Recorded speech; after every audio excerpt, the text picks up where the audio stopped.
नमस्कार मित्रों, आपका स्वागत है मेरे YouTube चैनल पर। आज आपके सामने फिर से मैं एक नया टॉपिक लेके आया हूँ।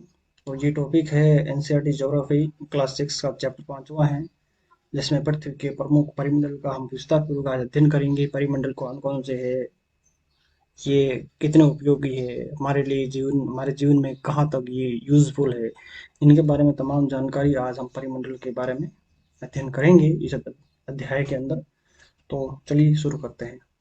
सबसे पहले मैं आपसे एक और निवेदन करूंगा कि चैनल को प्लीज़ सब्सक्राइब कर दो और लाइक कर देना, कमेंट कर देना कहाँ कोई दिक्कत हो तो जैसा कि हम पिछले अध्याय में पढ़ चुके हैं कि पृथ्वी एकमात्र ऐसा ग्रह है जहाँ जीवन संभव है। बाकी जितने भी ग्रह है हमारे सौर मंडल के अंदर, वहाँ जीवन संभव नहीं है, पृथ्वी पर ही जीवन संभव है। इसलिए ये एकमात्र ग्रह है जहाँ जीवन संभव है और मानव यहाँ जीवित रह सकता है। मानव या जीव जंतु जितने भी जीव है वो यहाँ जीवित रह सकते हैं, क्योंकि जीवन के लिए अनावश्यक तत्व आवश्यक तत्व सॉरी आवश्यक तत्व एक तो भूमि चाहिए। जीवन के लिए एक तो भूमि चाहिए, जल चाहिए, वायु चाहिए। ये तीन तत्व है। हवा, ये बहुत आवश्यक तत्व है। और पृथ्वी की सतह ऐसी है जिसमें पर्यावरण के तीन महत्वपूर्ण घटक आपस में मिलते हैं। जैसे भूमंडल है, वायुमंडल है। देखो, पर्यावरण के तीन घटक कौन से? भूमंडल, भूमंडल है, वायुमंडल है और जलमंडल है। ये पर्यावरण के घटक है, ठीक है। पर्यावरण के घटक, तीन घटक कह सकते हैं या तीन मंडल कह सकते हैं, ठीक है। ये एक दूसरे को प्रभावित करते हैं। भूमंडल वायुमंडल को, वायुमंडल जलमंडल को, जलमंडल भूमंडल को। ये एक दूसरे को प्रभाव, ये चक्कर चलता रहता है। पृथ्वी का ठोस भाग जिस पर हम रहते हैं उसे भूमंडल कहते हैं। ये माना कि पृथ्वी है, इसकी ऊपरी जो भूपर पट्टी है, ठोस भाग, इसे हम भूमंडल कहते हैं। और पृथ्वी की ठोस भाग से ऊपर वाला भाग जहाँ गैसें पाई जाती हैं पृथ्वी के चारों तरफ, इसे वायुमंडल कहते हैं। इसके अंदर गैसें पाई जाती है, जल वाष्प पाया जाता है, ठीक है। और जहाँ ऑक्सीजन, नाइट्रोजन, कार्बन डाइऑक्साइड तथा दूसरी गैसें पाई जाती है जी इस वायुमंडल के अंदर। और पृथ्वी के बहुत बड़े भाग पर महासागर है, कई बड़े बड़े भाग पर, और सागर है। उस क्षेत्र को जलमंडल कहते हैं। तो ये आपस में मिले हुए पर्यावरण के तीन घटक, जलमंडल है, वायुमंडल है और भूमंडल है। ये तीन घटक आपस में मिले हुए हैं। जीवमंडल एक सीमित क्षेत्र है। इन सभी से एक और मंडल बनता है, जीवमंडल, जहाँ स्थल, भूमंडल, जलमंडल और हवा, वायु यानी कि वायुमंडल एक साथ मिलते हैं, तीनों मिलते हैं तब जैवमंडल पाया जाता। और जहाँ सभी प्रकार के जीवन पाए जाते हैं। ये जब तीनों आपस में मिलते हैं तो वहाँ जीवन संभव हो पाता है। और ऑक्सीजन गैसें पाई जाती है वायुमंडल के अंदर, जो जीवन के लिए उपयोगी है। जल भी जलमंडल के अंदर, भूमंडल पर जहाँ हम रह सकते हैं, तो ये उपयोगी हो जाते हैं तीनों घटक, ठीक है।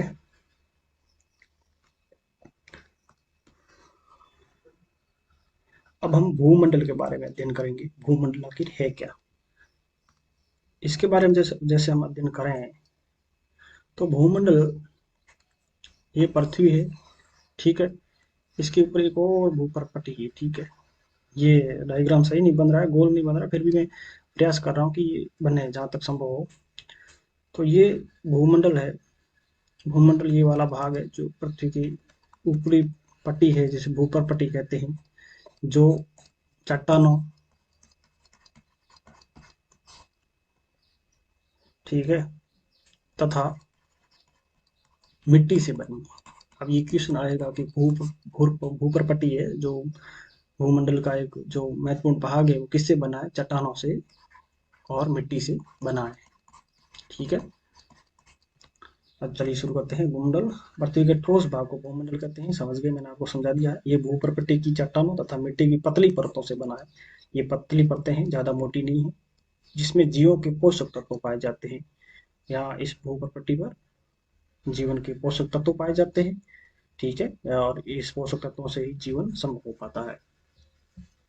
पृथ्वी की सतह को दो मुख्य भागों में बांटा जा सकता है। बड़े स्थलीय भाग, भूभागों को महाद्वीप कहते हैं। ठीक है। बड़े स्थलीय भूभागों को महाद्वीप कहते हैं, जैसे एशिया महाद्वीप है। और बड़े जलाशयों को महासागरीय बेसिन के नाम से जाना जाता है, जैसे प्रशांत महासागर है, हिंद महासागर है। ठीक है, ये मैं चित्र आगे बताऊंगा इसका। क्या आप सभी भू स्थलीय भूभाग एक दूसरे से जुड़े हुए आपस में है? जो विश्व का एक मानचित्र है, विश्व मानचित्र पर विश्व मानचित्र पर क्या सभी स्थलीय भूभाग एक दूसरे से आपस में जुड़े हुए हैं? ये आगे मैं आपको बताऊंगा, मैप के अंदर समझाऊंगा चित्र से। और दूसरा है, समुद्री जल का तल सभी जगह समान होता है। समुद्री जल का तल सभी जगह समान होता है। इस तल की ऊंचाई समुद्र तल से मापा जाता है, जिसे शून्य माना जाता है, जैसे भारत में चेन्नई से नापा जाता है। ठीक है, तो आगे मैं मैप के बारे में बता देता हूँ। जैसे ये मैप है,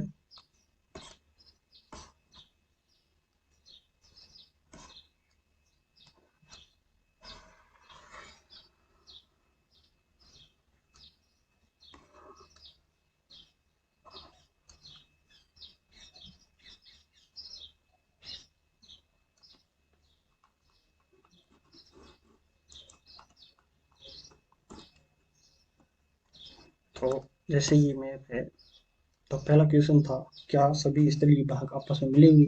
सभी तो नहीं मिले हुए।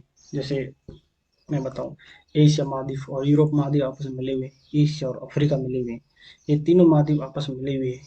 तो उधर इधर देखें तो उत्तर अमेरिका और दक्षिण अमेरिका आपस में मिले हुए, तो ये आपस में नहीं है। जैसे उत्तरी अमेरिका और यूरोप आपस में नहीं मिले हुए, दक्षिण अमेरिका और अफ्रीका आपस में नहीं मिले हुए, कुछ महाद्वीप अलग है। और ऑस्ट्रेलिया सबसे पृथक है। ऑस्ट्रेलिया देखें तो दक्षिणी गोलार्ध में है, और ऊपर ये एशिया है और यहाँ तक ऑस्ट्रेलिया है। और ये अंटार्कटिका है, ये भी एक बर्फीला है जहाँ मानव निवास नहीं करते हैं। ये कितने हो गए महाद्वीप? एशिया एक, अफ्रीका दो, उत्तरी अमेरिका तीन, दक्षिण अमेरिका चार, यूरोप पाँच, ऑस्ट्रेलिया छः और अंटार्कटिका सात। कुल कितने महाद्वीप है? सात है। तो इनके बारे में आगे अध्ययन करेंगे। और जैसे महासागर देखे तो महासागर हमेशा आपस में मिले हुए हैं। महासागर सभी एक दूसरे से मिले हुए हैं तथा महाद्वीप सभी एक दूसरे से मिले हुए नहीं है। तो ये आप ध्यान रख लेना, ये मोस्ट इम्पोर्टेंट है। तो सभी महासागर एक दूसरे से मिले हुए, जैसे प्रशांत महासागर दक्षिण महासागर से मिला हुआ है, अटलांटिक महासागर से मिला हुआ है, और ये अटलांटिक आर्कटिक से मिला हुआ है, दक्षिण महासागर से मिला हुआ है। और दक्षिण महासागर हिंद महासागर से भी मिला हुआ है, और अटलांटिक से भी मिला हुआ है, और प्रशांत से मिला हुआ है। ये सभी महासागर जितने भी है एक दूसरे से मिले हुए हैं। और महाद्वीप जितने भी सभी नहीं मिले हुए हैं, तीन एक दूसरे से मिले हुए हैं, जैसे एशिया है, यूरोप है, अफ्रीका, ये एक दूसरे से मिले हुए हैं। ऑस्ट्रेलिया पृथक है, ठीक है, सबसे अलग है।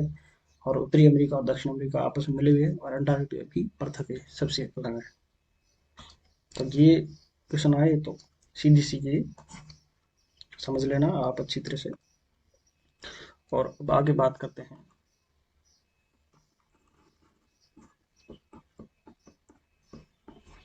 अब हम महाद्वीपों के बारे में अध्ययन कर लेते हैं। विश्व का सबसे ऊंचा शिखर माउंट एवरेस्ट समुद्र तल से 8,848 मीटर ऊंचा है, जो एशिया महाद्वीप में पाया जाता है। और विश्व का सबसे गहरा भाग प्रशांत महासागर का मेरियाना ग्रंथ है, जिसकी गहराई 11,022 मीटर है। तो विश्व का सबसे ऊंचा माउंट एवरेस्ट है, जो हिमालय पर्वतमाला पर पाया जाता है, और ये प्रशांत महासागर के अंदर सबसे निचला स्थान है, जो मेरियाना ग्रंथ है जिसका नाम है। और ये इसकी गहराई है 11,022 मीटर। क्या आपने कभी कल्पना की है कि समुद्र की गहराई पृथ्वी के सबसे ऊंचे भाग से इतनी अधिक भी हो सकती है? देखो, समुद्र अथाह गहरा है और अथाह बहुत बड़ा है, बहुत बड़ा है समुद्र। जैसे दक्षिणी गोलार्ध पूरा महासागरीय गोलार्ध कहा जाता है, क्योंकि वह महासागर पाए जाते हैं, इसलिए भाग बहुत कम पाया जाता है।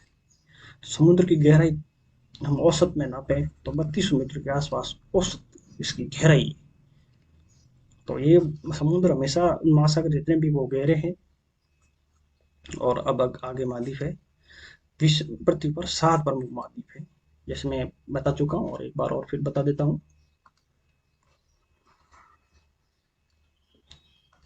7 महाद्वीप है। एशिया, अफ्रीका, एशिया, अफ्रीका, उत्तरी अमेरिका, दक्षिण अमेरिका। 2 अमेरिका है, एक उत्तरी है और एक दक्षिणी है।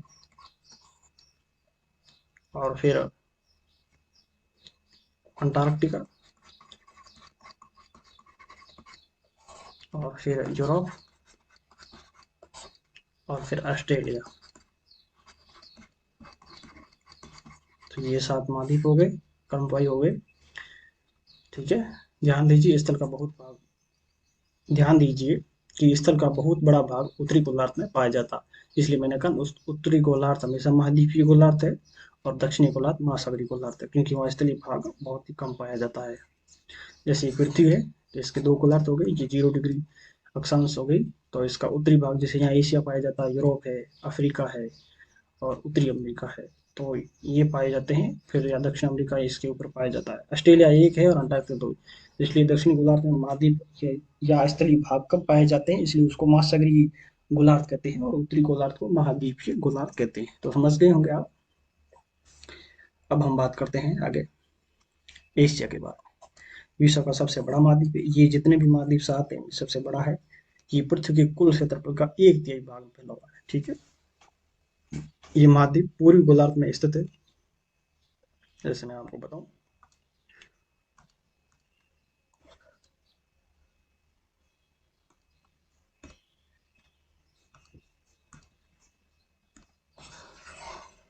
एक मिनट।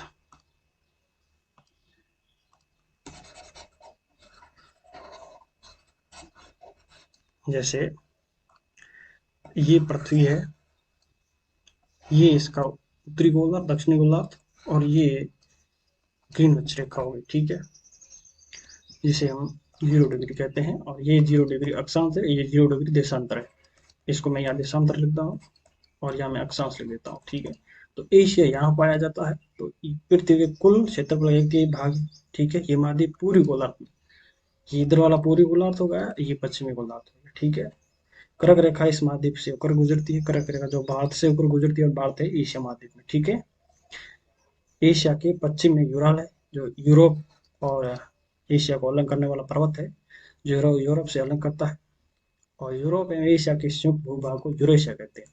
अब यूरोप प्लस एशिया हम जोड़े तो यूरेशिया होता है, तो इसके संयुक्त भाग को यूरेशिया कहा जाता है। ठीक है। यूरोप एशिया से बहुत छोटा है। ठीक है। ये महाद्वीप एशिया के पश्चिमी भाग में पाया जाता है। ये एशिया पूर्व में होगा तो इसके पश्चिमी भाग में यूरोप पाया जाता है। आर्कटिक वृत्त इससे होकर गुजरता है। ठीक है। ये 3 तरफ से जल से घिरा है, तीनों तरफ से। विश्व के मानचित्र में देखिए इसकी स्थिति और पता लगे, मैं बताऊंगा आपको सभी। और आगे हम बात करते हैं अफ्रीका के बारे में। अफ्रीका एशिया के बाद विश्व का दूसरा सबसे बड़ा महाद्वीप है। विषुवत जो 0 डिग्री अक्षांश इस महाद्वीप के लगभग मध्य से गुजरती है। अफ्रीका का बहुत बड़ा भाग उत्तरी गोलार्ध में स्थित है। ठीक है। यदि आप पाएंगे कि यदि एक ऐसा महाद्वीप जिससे होकर कर्क, विषुवत और मकर तीनों रेखाएं गुजरती, तो ये कौन सा है? अफ्रीका महाद्वीप। इसके अंदर कर्क भी गुजरती है, भूमध्य रेखा भी गुजरती है और मकर रेखा भी गुजरती है। तो मेरे हिसाब से ये काफी बहुत बड़ा है महाद्वीप। सहारा का रेगिस्तान विश्व का सबसे बड़ा गर्म रेगिस्तान है, जो अफ्रीका में पाया जाता है। ठीक है। और भारत का कौन सा मरुस्थल है? थार मरुस्थल। ये महाद्वीप चारों तरफ से समुद्र या महासागरों से घिरा है। ठीक है। आप देखेंगे कि विश्व की सबसे लंबी नदी नील नदी है, जो अफ्रीका से होकर गुजरती है। और अफ्रीका का मानचित्र देखिए तथा बताइए कि कर्क रेखा, मकर रेखा और विषुवत रेखा किन किन भागों से होकर गुजरती है, तो मैं मानचित्र में आपको बता दूंगा।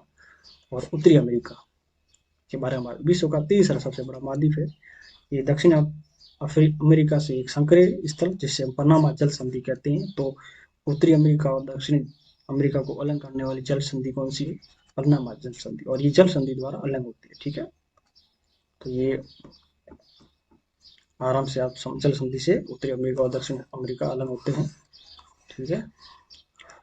कहा जाता है ये महाद्वीप पूरी तरह उत्तरी एवं पश्चिम गोलार्ध में स्थित है। यह महाद्वीप 3 महासागरों से घिरा हुआ है। क्या आप इन महासागरों के नाम बता सकते हैं? मैं बताऊंगा। ठीक है। और अब दक्षिण अमेरिका के बारे में बात करें। दक्षिण अमेरिका का अधिकांश भाग दक्षिणी गोलार्ध में पाया जाता है। ठीक है। इसके पूर्व एवं पश्चिम में कौन कौन से दो महासागर? पूर्व में है इसके अटलांटिक महासागर और पश्चिम में प्रशांत महासागर। विश्व की सबसे लंबी पर्वत श्रृंखला एंडीज दक्षिण अमेरिका में ही पाई जाती है। और दक्षिण अमेरिका में विश्व की सबसे बड़ी नदी, सबसे लंबी नदी नील और सबसे बड़ी नदी अमेजन बहती है। तो ये याद रखना, सबसे लंबी नदी नील नदी और सबसे बड़ी नदी है अमेजन नदी, जो दक्षिण अमेरिका में पाई जाती है। और देखो, ये उत्तरी अमेरिका है और ये दक्षिण अमेरिका है। इनको अलग करने वाले जल संधि को क्या क्या नाम है? तो ये पनामा जल संधि है। ठीक है। और जैसे इधर देखो, भारत एंड श्रीलंका के बीच जल संधि का नाम बताओ, तो ये है पाक जल संधि कहते हैं इसको। ठीक है। तो ये याद रख लेना आप। ये पाक जल संधि भारत और श्रीलंका के बीच में पाई जाती है। नाम पाक है, आप ये मत सोचना कि पाकिस्तान के बीच में होगी। ठीक है। और अब ऑस्ट्रेलिया से बात कर लेते हैं थोड़ी बहुत। ऑस्ट्रेलिया महाद्वीप विश्व का सबसे छोटा महाद्वीप है। ठीक है। ये पूरी तरह से दक्षिण गोलार्ध में स्थित है, पृथक है सबसे, चारों तरफ महासागर और समुद्र से घिरा है। इसे द्वीपीय महाद्वीप कहते हैं। भाई ये महासागर है, इसके बीच में ऑस्ट्रेलिया पाया जाता है, इसलिए इसको द्वीपीय महाद्वीप कहते हैं।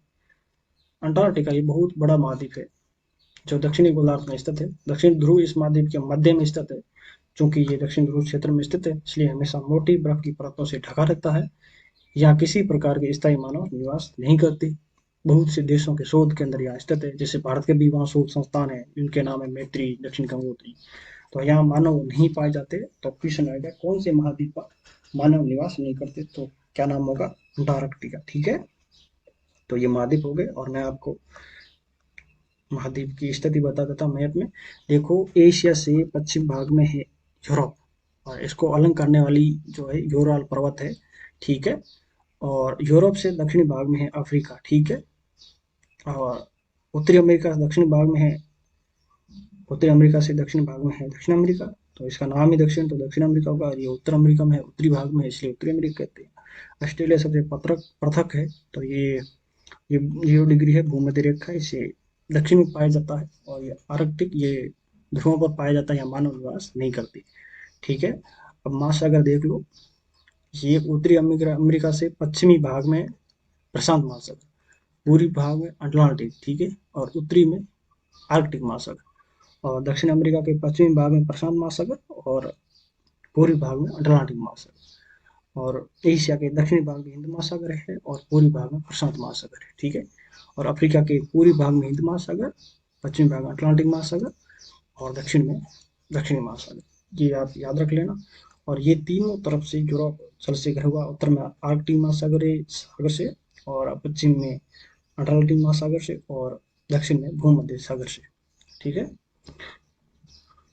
आशा रहेगी कि आप समझ गए होंगे अच्छी तरह से। अगर समझ गए हो तो प्लीज़ चैनल को सब्सक्राइब जरूर करें और लाइक कीजिए, कमेंट कीजिए। कहाँ कोई दिक्कत हो तो क्वेश्चन अगर पूछना हो तो पूछ सकते हैं। ठीक है। अब हम जलमंडल के बारे में अध्ययन करेंगे। जलमंडल, जल पाया जाता है। ठीक है। पृथ्वी को नीला ग्रह कहते हैं। नीला ग्रह क्यों कहते हैं? क्योंकि यहाँ जल पाया जाता है। जल की वजह से पृथ्वी को नीला ग्रह कहा जाता है। पृथ्वी का 71%, 71% भाग जल है तथा 29% स्थल भाग है। जलमंडल में जल के सभी रूप उपस्थित होते हैं, जैसे बर्फ हो, जलवाष्प हो। ठीक है। इसमें महासागर, नदियां, झीलें, हिम नदियां, भूमिगत जल, वायुमंडल में जलवाष्प सभी सम्मिलित होते हैं। ठीक है। इसमें सभी सम्मिलित होते हैं। जलवाष्प ये वायुमंडल में पाया जाता है। हिम नदियां ये पर्वत शिखरों पर पाया जाता है, जो हमेशा जमा रहता है बर्फ के रूप में, आइस के रूप में कह सकते हैं, बर्फ के रूप में कह सकते हैं। पृथ्वी पर पाए जाने वाले जल का 97% से अधिक भाग महासागरों में पाया जाता है। इतना भाग जो जल का है वो कहाँ पाया जाता है? महासागरों के अंदर। महासागर जैसे प्रशांत महासागर है, हिंद महासागर है। ठीक है। एवं इतना अधिक खारा होता है, मतलब ये जो 97% है वो इतना अधिक खारा होता है कि मानो उसको उपयोग में नहीं ले सकते। ठीक है। ना हम किसको पी सकते और ना इसे कृषि कर सकते। ठीक है। अब हम जैसे मानव के उपयोग में नहीं आ सकता। शेष जल का बहुत बड़ा भाग बर्फ की परतों एवं हिम नदियों तथा भूमिगत जल के रूप में पाया जाता है। जल का बहुत कम भाग अलवण मतलब मीठा पानी होगा, जल के रूप में पाया जाता है, जो मनुष्य के इस्तेमाल योग्य होता है। यही कारण है नीले ग्रह में रहने के बावजूद हम पानी की कमी महसूस करते हैं। अब क्वेश्चन आता है कि यहाँ हमारे पानी बहुत है इस पृथ्वी पर, तो अगर पी क्यों नहीं पाते? क्योंकि 97% जो महासागर में पाया जाता है वो खारा है। ना हम इसको पी सकते, ना कृषि सिंचाई में उपयोग कर सकते, कहीं उपयोग नहीं कर सकते, ठीक है। कृषि में उपयोग नहीं कर सकते, पीने में लायक नहीं है। तो और बाकी जो 3% बचा, इसमें कुछ कुछ जल तो बर्फ के रूप में जमा हुआ है नदियों के रूप में, और कुछ भूमिगत रूप में, उसको हम बहुत कम उपयोग कर पाते हैं। और बाकी जो नदियों में तालाबों में उसका उपयोग करते हैं। तो इसलिए हम पानी की कमी महसूस करते हैं अपने यहाँ पृथ्वी ग्रह पर, ठीक है। अब महासागर है, कौन कौन से इसके बारे में अध्ययन करेंगे। महासागर, महासागर जल मंडल के मुख्य भाग है, ठीक है। क्यों मुख्य भाग है? क्योंकि 97% जल इन महासागरों में पाया जाता है। ये आपस में एक दूसरे से जुड़े हुए हैं, और स्थलीय भाग जो महाद्वीप है वो एक दूसरे से जुड़े हुए नहीं है। तो ये याद रख लेना अच्छी तरह से। महासागरीय जल हमेशा गतिशील रहता है। जो जल धाराएं होती है वो एक महाद्वीप ऐसे चक्कर मारती रहती है। ये तरंगे, ज्वार भाटा तथा महासागरीय धाराएं, महासागरीय जल की 3 मुख्य गतियां होती है। बड़े से छोटे आकार के आधार पर क्रमशः 5 महासागर प्रमुख है। प्रशांत महासागर सबसे बड़ा है, फिर अटलांटिक महासागर, फिर हिंदी महासागर, और फिर दक्षिणी महासागर, और फिर उत्तरी महासागर जिसे आर्कटिक महासागर कहते हैं। ये 5 महासागर है। कितने महासागर है? 5 महासागर, 7 महाद्वीप, ठीक है। तो ये प्रमुख जो महासागर है, महाद्वीप है, इनके नाम याद रख लेना अच्छी तरह से। अब हम आगे प्रमुख महासागरों के बारे में अध्ययन कर लेते हैं।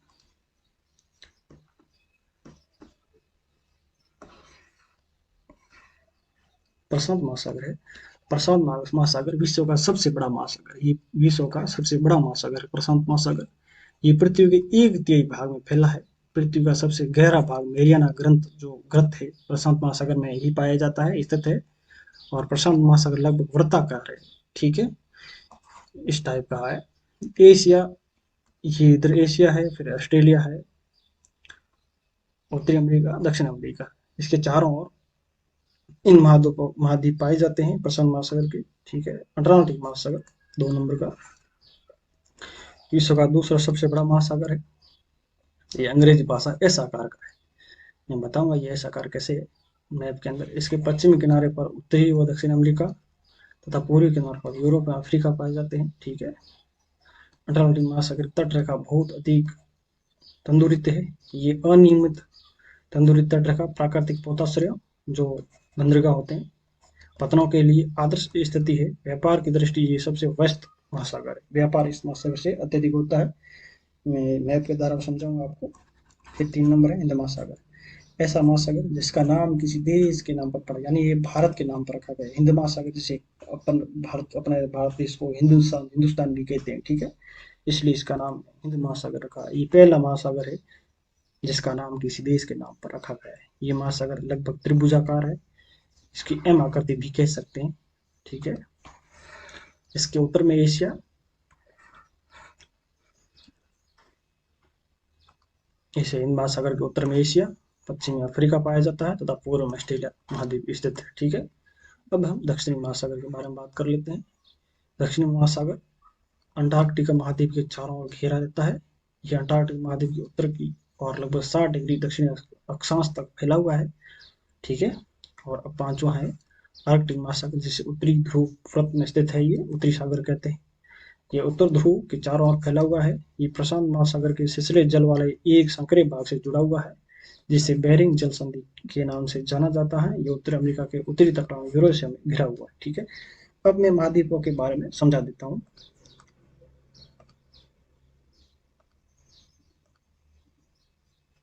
ये महाद्वीप है, ये प्रशांत महासागर है। ये इधर भी प्रशांत, ये एक है प्रशांत महासागर। इनको जैसे मानचित्र को हम घुमाएंगे, गोल करेंगे तो ये हो जाते हैं। प्रशांत महासागर के पश्चिम में एशिया हो गया और ऑस्ट्रेलिया हो गया, और पूर्व में उत्तरी अमेरिका और दक्षिण अमेरिका हो गया, ठीक है। और फिर हम बात करते हैं आर्कटिक महासागर। इसके दक्षिण में उत्तरी अमेरिका और यूरोप और एशिया पाया जाता है, ठीक है। और दक्षिण महासागर बात करें तो इसके उत्तर में दक्षिण अमेरिका और अफ्रीका और ऑस्ट्रेलिया पाया जाता है, ठीक है। हिंद महासागर ये एम आकृति का, क्योंकि ये देखो एम आकृति का कह सकते हैं, और ये अटलांटिक एस आकृति का है। इसको ऐसा आकृति कहते हैं। ठीक है, तो ये कुछ आकृतियां हैं महासागरों की, याद रख लेना। ये त्रिभुजाकार भी है, थोड़ा याद रख लेना। आशा करता हूँ कि आपको बहुत अच्छा समझ में आया होगा, और चलते चलते लाइक जरूर कर देना। और अब हम वायुमंडल के बारे में अध्ययन करेंगे। वायुमंडल आखिर है क्या? ठीक है, कुछ परतें हैं वायुमंडल की, उसके बाद उसको थोड़ा बाद में अध्ययन करेंगे, पहले वायुमंडल को समझ लेते हैं। हमारी पृथ्वी चारों ओर गैस की एक परत से घिरी हुई है, जिसे वायुमंडल कहते हैं। वायु की एक पतली परत इस ग्रह का महत्वपूर्ण है अटूट भाग है। ये हमें ऐसी वायु प्रदान करती है जिससे हम लोग सांस लेते हैं। अगर ये वायु ना हो तो हम जिंदा भी नहीं रह पाते हैं। ये वायुमंडल हम लोगों को सूर्य की कुछ हानिकारक किरणों जैसे पराबैंगनी किरण है उससे भी बचाती है। वायुमंडल 1600 किलोमीटर ऊंचाई तक फैला है। ठीक है, वायुमंडल को उसके घटकों, तापमान व अन्य आधार पर 5 परतों में बांटा गया है।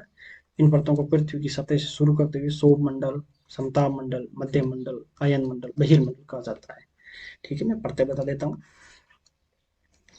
और मैं इनके बारे में थोड़ा और परतों के बारे में डिटेल भी बता देता हूँ। जैसे ये सौर मंडल है। ठीक है, सौर मंडल में मौसमी घटनाएं होती है। मौसमी घटनाएं, अब मौसमी घटनाएं कौन सी होती है सर? देखो, यहाँ वर्षा होती है, तूफान आते हैं। ठीक है, ये चक्रवाती है, सौर मंडल के अंदर होती है। और सौर मंडल के ऊपरी परत में विमान भी चलते हैं। समताप मंडल, यहाँ ओजोन परत पाई जाती है। ओजोन, ओजोन परत कहाँ पाई जाती है? समताप मंडल के अंदर। और ये ओजोन परत किस काम में आती है? जो सूर्य से आने वाली हानिकारक पराबैंगनी किरणों से बचाव करती है। और ये ओजोन परत कहाँ पर है? समताप मंडल के अंदर। मध्य मंडल के अंदर ये ग्रह छोड़े जाते हैं। और आयन आयन मंडल के अंदर ये, इसके अंदर जो बड़े बड़े ग्रह होते हैं वो छोड़े जाते हैं। ठीक है, बहिर्मंडल, जहाँ वायुमंडल बहुत ही विरल पाया जाता है, कम पाया जाता है।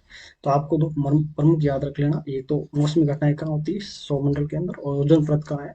क्षमता मंडल के अंदर। ये आपके लिए इतना ही महत्वपूर्ण है, ज्यादा डिटेल के लिए आपको नेक्स्ट क्लास जो मैं अलग से लाऊंगा, जितने भी मंडल है उनके लिए उपयोगी साबित होगी। ठीक है, ये जितने भी मंडल थे, 1 2 3 4 5, जो वायुमंडल की परतें थी, उनके बारे में सामान्य जानकारी आपको दे दी है।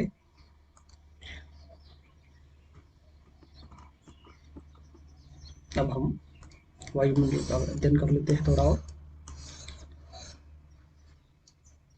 देखो, वायुमंडल मुख्यतः दो गैसों से बना है। एक है नाइट्रोजन, जो सबसे अधिक पाई जाती है, फिर ऑक्सीजन से बना है, जो कि साफ है शुष्क हवा का 99% भाग है। मतलब 100 में से इतना भाग इन दोनों जो गैस है इनका भाग है। ठीक है, आयतन के अनुसार नाइट्रोजन 78% है और ऑक्सीजन 21% है। ठीक है, तथा दूसरी गैसें जैसे कार्बन डाइऑक्साइड है, CO2 है, आर्गन है, की मात्रा मात्र 1% है। इनकी जो तमाम बाकी अन्य गैस है। ऑक्सीजन सांस लेने के लिए आवश्यक है। अगर ऑक्सीजन ना हो तो हम जिंदा नहीं रह पाते। जबकि नाइट्रोजन प्राणियों में वृद्धि के लिए आवश्यक है। वृद्धि के लिए कौन सी गैस आवश्यक है? नाइट्रोजन, याद रख लेना। और कार्बन डाइऑक्साइड यद्यपि बहुत कम मात्रा में है, लेकिन ये पृथ्वी द्वारा छोड़ी गई ऊष्मा को अवशोषित करती है। ठीक है, इसको ग्रहण कर देती है, जिससे पृथ्वी गर्म रहती है। और पौधों की वृद्धि के लिए भी आवश्यक है। कौन सी? Carbon dioxide. तो ये पृथ्वी का तापमान भी बढ़ाती है। याद रखना, पृथ्वी की तापमान बढ़ाने में कौन सी गैस प्रमुख है? तो कार्बन डाइऑक्साइड है। ऊंचाई के साथ वायुमंडल के घनत्व में भिन्नता आती है। ये घनत्व समुद्री तल पर सबसे अधिक होता है, और जैसे जैसे हम ऊपर जाते हैं तो ये तेजी से कौन सा घनत्व घटता है। आप जानते हैं कि पहाड़ों पर पर्वतारोहियों की हवा के घनत्व की कमी होने के कारण सांस लेने में कठिनाई होती है। ऊंचाई पर सांस लेने के लिए उन्हें ऑक्सीजन सिलेंडर किट होता है, उसको लेकर जाना पड़ता है। जैसे हिमालय पे माउंट एवरेस्ट चोटी पर जो जाते हैं पर्वतारोही, वो अपने साथ एक ऑक्सीजन का सिलेंडर किट ले जाते हैं। अगर वो नहीं ले जाते हैं तो एक ऐसी स्थिति आती है, वहाँ के ऊपर सांस लेना मुश्किल हो जाता है, और वहीं अगर मृत्यु भी हो सकती है। ठीक है, अब ये देखो, इसके अंदर मैं मॉडल बता देता हूँ।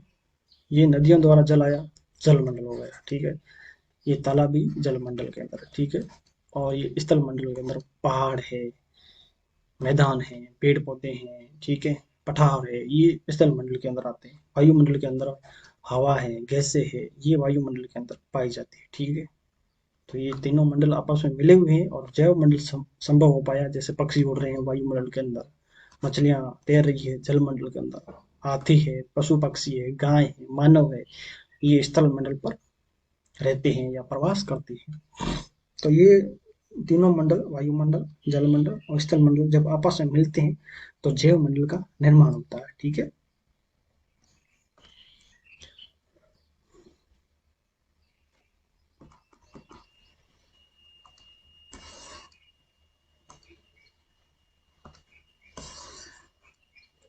अब जैसे मैंने घनत्व की बात की, तो ऊपर जाने पर घनत्व हमेशा कम होता है और ऊपर जाने पर तापमान भी घटता है। जैसे सौर मंडल में हम जैसे ऊपर जाएंगे तापमान घटेगा और वायुमंडल पृथ्वी पर दबाव डालता है। जो वायुमंडल होता है वो पृथ्वी पर दबाव डालता है, प्रेशर डालता है। ये एक स्थान से दूसरे स्थान पर अलग अलग होता है। कुछ क्षेत्रों में अधिक दाब महसूस होता है, जबकि कुछ क्षेत्रों में कम। वायु उच्च दाब से निम्न दाब की ओर बहती है। गतिशील वायु को पवन कहते हैं। पवन क्या है? उच्च दाब। उच्च दाब का सामान्य अर्थ है कि यहाँ ठंडा क्षेत्र है, यहाँ ठंडी हवाएं हैं। निम्न दाब, निम्न दाब का अर्थ है, निम्न दाब का अर्थ है यहाँ गर्म हवाएं, तापमान अत्यधिक होगा। उच्च दाब से निम्न दाब की ओर हवा हमेशा चलती है। इन चलती हुई हवाओं को, गतिशील हवाओं को क्या कहते हैं? पवन कहते हैं। ठीक है। तो पवन किसे कहते हैं ये आपको समझ आ गया होगा। अब है जीव मंडल के बारे में अध्ययन कर लेते हैं। ठीक है। जीव मंडल, जीव मंडल क्या है? जीव मंडल स्थल, जल तथा हवा के बीच एक सीमित भाग है। ये वो भाग है जहाँ जीवन मौजूद है या जीवन संभव है। यहाँ जीवों की बहुत सी प्रजातियां पाई जाती है, जो कि सूक्ष्म जीवों, बैक्टीरिया से लेकर बड़े स्तनधारियों के आकार में पाई जाती है। मनुष्य सहित सभी प्राणी जीवित रहने के लिए एक दूसरे से तथा जीवमंडल से जुड़े हुए हैं। तो ये याद रख लेना। जीवमंडल के प्राणियों को मुख्यतः दो भागों में, जंतु जगत और पादप जगत में विभक्त किया जाता है। पृथ्वी के तीनों परिमंडल आपस में पारस्परिक क्रिया से क्रिया करते हैं तथा एक दूसरे को किसी न किसी रूप में प्रभावित करते हैं। ठीक है। उदाहरण के लिए लकड़ी तथा खेती के लिए वनों को काटा जाए तो उसमें ढलुआ भाग पर मिट्टी का कटाव तेजी से होने लगता है। इसी प्रकार प्राकृतिक आपदाएं जैसे भूकंप से पृथ्वी की सतह में परिवर्तन हो जाता है। हाल ही में सुनामी के कारण अंडमान निकोबार द्वीप समूह कुछ भाग पानी में डूब गए, जो 2004 में एक सुनामी आई थी। ठीक है। झीलों तथा नदियों में दूषित पदार्थों को प्रवाहित होने से इनका जल मानव के इस्तेमाल लायक नहीं रह पाता। ये जल दूसरे जीवों को भी नुकसान पहुंचाता है। जल प्रदूषण कहते हैं इसको हम। उद्योगों, तापीय विद्युत संयंत्रों तथा गाड़ियों का उत्सर्जित पदार्थ वायु को प्रदूषित करता है, जिसे वायु प्रदूषण कहते हैं। कार्बन डाइऑक्साइड वायु का एक महत्वपूर्ण है घटक है, लेकिन कार्बन डाइऑक्साइड की मात्रा में वृद्धि के कारण पृथ्वी के तापमान में वृद्धि होती है। इसे इसे भूमंडलीय तापन कहते हैं। इसलिए भूमंडल, वायुमंडल, जलमंडल के बीच प्राकृतिक संतुलन बनाए रखने के लिए पृथ्वी के संसाधनों का सीमित उपयोग आवश्यकता है। ठीक है। अब मैं बता देता हूँ ये क्यों आवश्यक है। क्योंकि अगर तापमान बढ़ेगा, गैसें बढ़ेगी तो पृथ्वी का तापमान बढ़ेगा। तापमान बढ़ेगा तो वर्षा कम होगी, कहीं सूखाग्रस्त होगा, पानी की जो जल की कमी है वो अत्यधिक ज्यादा हो जाएगी, लोग पीने के लिए तड़पेंगे। तो ये तमाम जो एक दूसरे के संतुलन बनाए रखने के लिए अति आवश्यक है। इसलिए जितने भी संसाधन है उनका सीमित उपयोग करना चाहिए। बिजली की खपत हमेशा अगर नहीं है तो उनके बल्ब बंद कर देने चाहिए। तो ये तमाम जो है उनके बारे में हमें ध्यान रखना चाहिए। ठीक है। और अब आगे हम क्वेश्चन कर लेते हैं। क्वेश्चन है, पृथ्वी के प्रमुख 4 परिमंडल कौन कौन से हैं? इसके बारे में। परिमंडल है भूमंडल, भूमंडल, जलमंडल, वायुमंडल और जैवमंडल। ठीक है। ये 4 परिमंडल हो गए।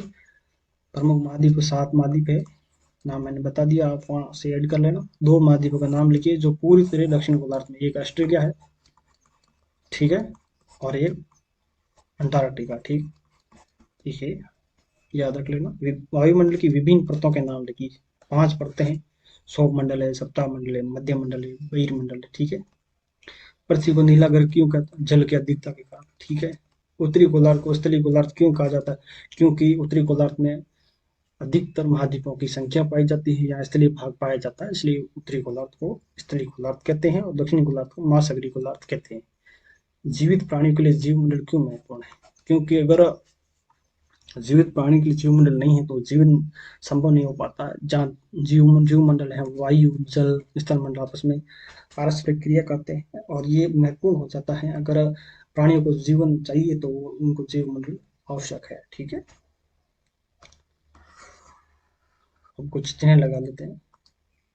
कौन सी पर्वत श्रृंखला एशिया यूरोप को अलग करती है? तो यूराल हो गई। उत्तरी अमेरिका दक्षिण अमेरिका कैसे जुड़ा? जल संधि, पन्नामा जल संधि। ठीक है। वायुमंडल में किस गैस का प्रतिशत सर्वाधिक है? नाइट्रोजन का 78। ठीक है। पृथ्वी का कौन सा दूसरे नंबर ऑक्सीजन है? ठीक है। पृथ्वी का कौन सा भाग ठोस चट्टानों का बना है? ये स्थल मंडल है, जिसे भूमंडल कहते हैं। ठीक है, नाम परिवर्तन है। थल मंडल को स्थल मंडल को, स्थल को भू को, ये सभी भू यानी भूमि, स्थल यानी भूमि होता है, थल यानी भूमि होती है। जैसे थल सेना तो मतलब जो जमीन पे रहकर युद्ध करने वाले, तो थल मंडल हो गया। ठीक है। सबसे बड़ा महाद्वीप कौन सा है? एशिया है। ठीक है।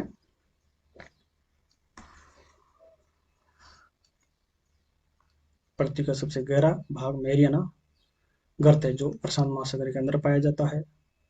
हिंद महासागर का नाम एक देश के नाम से रखा गया है, जिसका नाम भारत है। ठीक है। जैव मंडल आएगा यहाँ। जैव मंडल स्थल जल हवा का एक सीमित भाग है जो जीवन के लिए सहायक होता है। या हिंद महासागर लिख देता हूँ, या मेरियाना गर्त है, मेरियाना गर्त हो गया। ठीक है। यूरोप में एशिया महाद्वीप एक साथ यूरेशिया कहते हैं, यूरेशिया। ठीक है। पृथ्वी का सबसे ऊंचा पर्वत शिखर माउंट एवरेस्ट। ठीक है। तो ये क्वेश्चन हो गए।